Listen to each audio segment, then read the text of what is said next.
दो इंपॉर्टेंट चीजों के बारे में बताऊंगा, एयरवे मैनेजमेंट और ये ईटी ट्यूब है, एंडोट्रैकियल ट्यूब क्या होता है ये बताऊंगा, और ये टीटी ट्यूब है, ट्रैकियोस्टोमी ट्यूब क्या होता है इसके बारे में बताऊंगा। एंडोट्रैकियल ट्यूब कब डालते हैं, क्या इसके फायदे हैं, क्या इसके कॉम्प्लिकेशंस है, इसके बारे में बताऊंगा।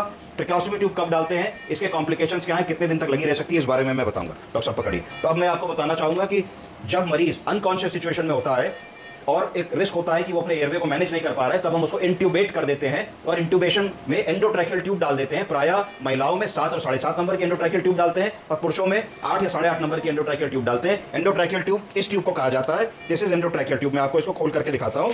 ये एंडोट्रैकियल ट्यूब होती है। तो इस एंडोट्रैकियल ट्यूब के 3 पार्ट होते हैं। ये ट्यूब हो जाती है, ये एयर कफ है, जब आप हवा भरते हैं तो ये बलून फूल जाता है तो ये जाके अंदर फिक्स हो जाता है। तो इसको आप मुंह के रास्ते से डालते हैं और मुंह के रास्ते से ये आपकी वोकल कॉर्ड के थ्रू ट्रैकिया के अंदर जाती है और एंगल ऑफ द माउथ से आप 20 सेंटीमीटर पे इसको फिक्स कर देते हैं। तो ये ट्यूब इतनी अंदर करीब करीब मरीज में जाती है। तो ये आपके ट्रैकिया में जाती है और लेफ्ट और राइट ब्रोंकस के ऊपर ये रुक जाती है। तो ये हो गई आपकी एंडोट्रैकियल ट्यूब। इस ट्यूब को प्रायः हम 4, 5 या 7 दिन तक मरीज के अंदर डाल सकते हैं। उससे ज्यादा डालने का सबसे बड़ा क्या कॉम्प्लिकेशन है, कोई बताना चाहेगा?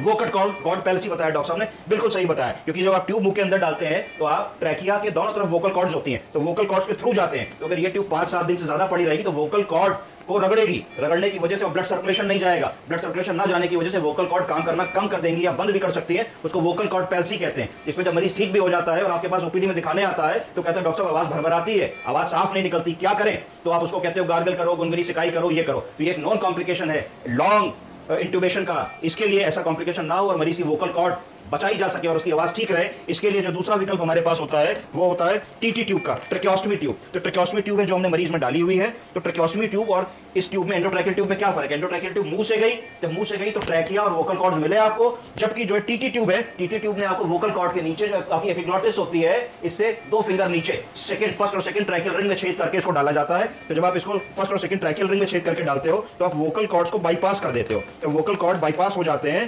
तो ये कॉम्प्लिकेशन नहीं होता। तो ये हो गई आपकी ट्रैकियोस्टोमी ट्यूब। तो ट्रैकिया के अंदर ऑस्टोम, ट्रैकिया में छेद बना के अंदर जाना, ऐसे करके आप ट्रैकिया के अंदर घुस जाते हो और ऐसे करके फिक्स हो जाती है। यहां से आप सांस लेते हो, ये स्टिलेट है, ये निकल आता है, निकल आता है, निकल आता है। यहां से आप इसको एयर भर के फिक्स कर देते हो तो यहां वोकल कॉर्ड ऊपर रह गई, तो वोकल कॉर्ड अब दब नहीं रही है, तो वोकल कॉर्ड पैल्सी नहीं हो रही है और इसी रास्ते से मरीज सांस ले रहा है। आप सक्शन कर सकते हो, जरूरत पड़ी तो इसी रास्ते से आप वेंटिलेटर लगा सकते हो। अगली क्लास में मैं आपको कुछ और होने वाले कॉम्प्लिकेशंस के बारे में बताऊंगा। Thank you.